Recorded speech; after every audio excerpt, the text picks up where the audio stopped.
Sonamos esta música? Seguro que sabedes quen é, non? Nun barrio pobre de Detroit, unha profesora, unha mestra de primaria, daba clase a uns rapaciños a finais dos anos 50. Un rato meteuse na aula. Montouse un enorme lío, os rapaces empezaron algúns a subirse encima das sillas, outros a buscar o rato, a profesora tamén, non atopaban o rato, viran que se metía, pero era imposible atopalo. Até que a profesora tivo unha idea. Foi ao xunto un rapaciño, cego, e lle dixo: Steven, a ver si ti que tes oído tan extremadamente fino, que tes esa capacidade enorme de percepción do son, eres capaz de detectar onde está o rato. O rapaz, que pasaba totalmente desapercibido, escoitou como os restos dos compañeiros calaban e empezou a buscar polo oído o rato. E estaba no cubo de basura. Bueno, o rato fixose famoso na aula, collerono e criárono como mascota, e o alumno recoñeceu despois nalgúna entrevista que ese feito cambiou a súa forma de orientar o seu futuro profesional. Nese momento decidiu que se iba a dedicar ao son e á música. O rapaciño era Stevie Wonder.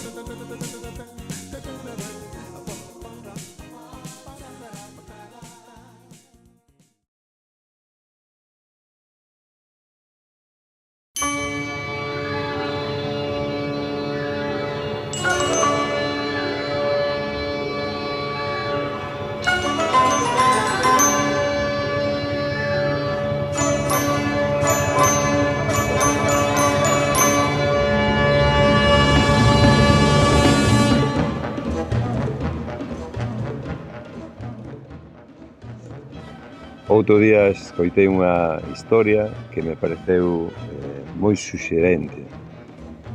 Unha rapaza que estudiaba no Instituto de Vilalonga hai 30 e tantos anos, tiña clase de ciencias con un profesor que non era eu, e lle comentou un día que cerca da súa casa, no concello de Meaño, na parroquia de Padrenda, nun pinar que había preto, había esquius.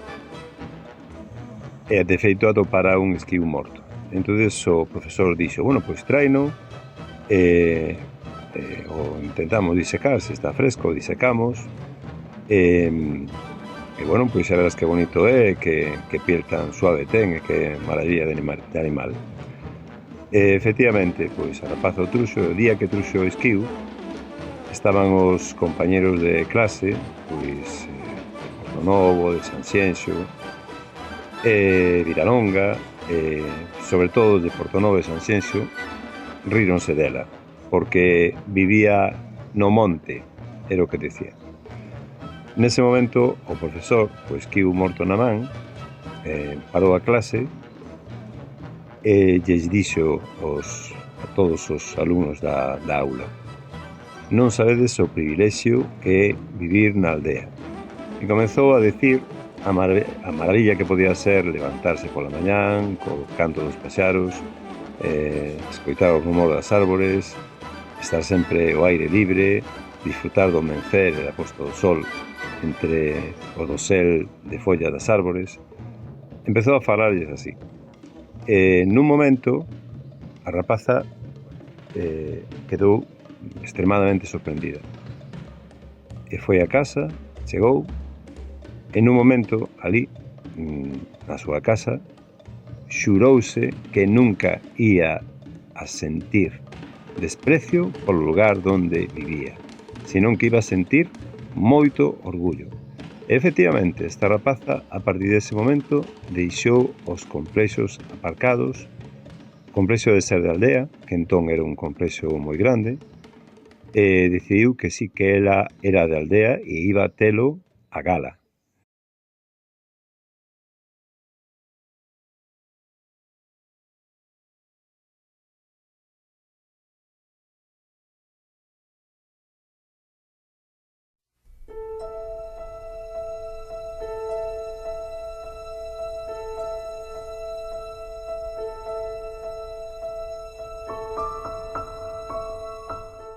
Había aí 35, 36 anos un profesor que chegou novo ao Instituto de Vilalonga. Tiña este profesor unha característica moi chamativa. Tiña uns tics nerviosos exaxerados. Enfrentarse a un grupo novo con uns tics nerviosos moi conspicuos sempre pode ser un problema, non? Pero este profesor xa non era a primeira vez que daba clase.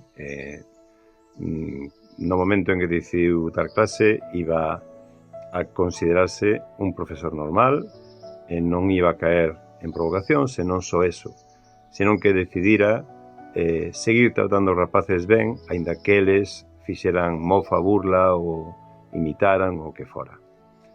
Así foi, empezou unha clase, un curso novo, de terceiro de BUP, uns rapazotes así, onde na parte de atrás estaba, digamos, o peor da clase, non? O máis follonero e o máis burlón. De feito, empezou as primeiras semanas de clase e o profesor observou que eses alumnos do fondo xa non só se rían cando el movía a cabeza, o pescozo, as mans, os ollos, non só se reían, senón que mesmo empezaron a imitalo. Sen embargo, o profesor decidiu seguir dando clase, seguir respetando, seguir tratándoos ben. Bueno, pois, 30 e tantos anos despois, este profesor se atopa cun alumno daqueles e o alumno para na calle. E lle di o seguinte: profe, ti foches o meu profe, eu aprendín algo moi importante para a miña vida de ti, porque recordo que cando chegaches nos estábamos facendo burla de ti, descaradamente. E ti nos seguiste tratando con respeto. E ti, pouco a pouco, nos fuches gañando e nos fuches amosando co teu exemplo de manter o respeto e manter a consideración, pese que nós estábamos facéndoche dano, intentando facerche dano, pois ti seguiches tratándonos ben e nos enseñaches que o respeto é algo fundamental. Eu, desde aquel momento, empecé a respetar as persoas polo que son, non pola súa apariencia, nin polo que vemos dela.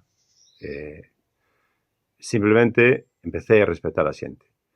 Ese profesor quedou gratamente contento, agradecido, e o recordará sempre, claro. É o terceiro exemplo.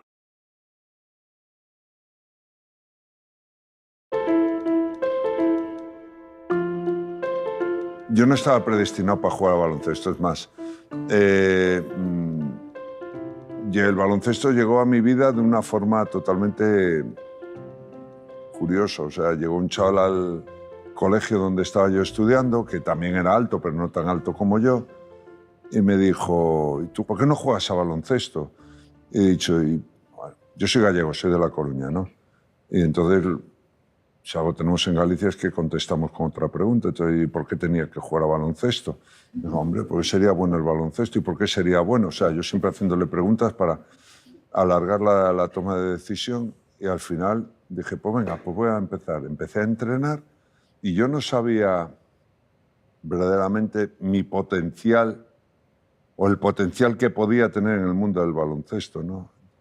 Pero enseguida me di cuenta de una cosa, que allí pegaba.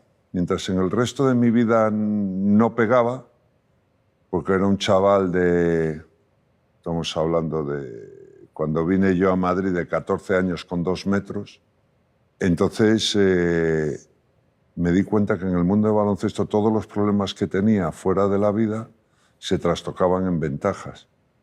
Y dije: pues este es mi sitio. Y me sentí rápidamente como muy a gusto, ¿no? Y cuando vine a probar aquí a Madrid, igual, o sea, vine a probar sin tener ni idea, simplemente porque era muy alto. Y tomar el riesgo de coger a un chaval que no tenía ni idea, porque yo empecé la prueba, imagínate, vienen los mejores de España a probar aquí, los meten en una cancha a jugar y meten a uno muy alto, muy alto, muy alto, totalmente descoordinado. No, sí, o sea, andar y mascar chicles, paraba, mascaba chicle, andaba, paraba, mascaba, no era imposible hacer. O sea, no atinaba, ¿no? Entonces a los 5 minutos me quitan del partido que estaban jugando y dije, ¿qué tal lo he hecho? Y decía, fatal. Y los 2 entrenadores de la cantera hacían gestos como... Y los que tenían que tomar la decisión solo hacían un gesto, que era... Y yo estaba abajo mirando, todo esto, imagínate, como 10 grados para arriba, no oías lo que decían, solo veías los gestos. Yo decía, me voy a mi casa tranquilamente, estaba en Madrid, aquí, tal, como Pepisver, en la Plaza Mayor, buscando a Chencho. ¿Dónde estás, Chencho? Pues algo así. Y has tenido una experiencia fantástica que es estar con el Real Madrid. Y al final acabé haciendo la prueba de andar con los ojos cerrados por una raya. Y oía que decía por detrás, si no se separa mucho, no tiene mucho daño neurológico y podemos hacer algo con él. No me debí separar tanto como creía porque me quedé en el Madrid. Y ahí me dijeron una frase que yo creo que todos deberíamos oírla en algún momento, ¿no? Te quedas en el equipo, chaval, porque yo creo en ti. Incluso con 14 años y siendo un descerebrado como yo, que te digan yo creo en ti es algo que marca mucho. Y a partir de ahí era tal la sensación, por una parte, a ver cómo te lo explico, de alegría, porque me quedaba y tal, pero a su vez de responsabilidad por no romper la creencia de ese señor que me estaba dando esa oportunidad, que soy de los que piensan que siempre tienes que encontrar a alguien que cree en ti. Y yo en el baloncesto lo he encontrado. O sea, lo que era un bicho raro para todo el mundo, nunca me llega al baloncesto y me dijeron, no, tío, con tu morfología tú puedes poner tapones, tú eres grande, tú puedes tapar, tú puedes... O sea, es eso de, si le dices a alguien lo que debe hacer, hará lo que debe hacer. Si le dices a alguien que haga lo que puede hacer, hará lo que puede hacer y será mucho más feliz y lo hará muchísimo mejor. Con lo cual hay que buscar el sitio donde verdaderamente te sientas bien, te sientas feliz y te sientas a gusto. Yo creo que eso es importante, ¿no? Hay muchas frases que no decimos muy a menudo. No decimos muy a menudo gracias, no decimos muy a menudo por favor, no decimos muy a menudo te quiero y no decimos muy a menudo creo en ti. Y hay que decir más creo en ti. ¿A ti te han dicho creo en ti?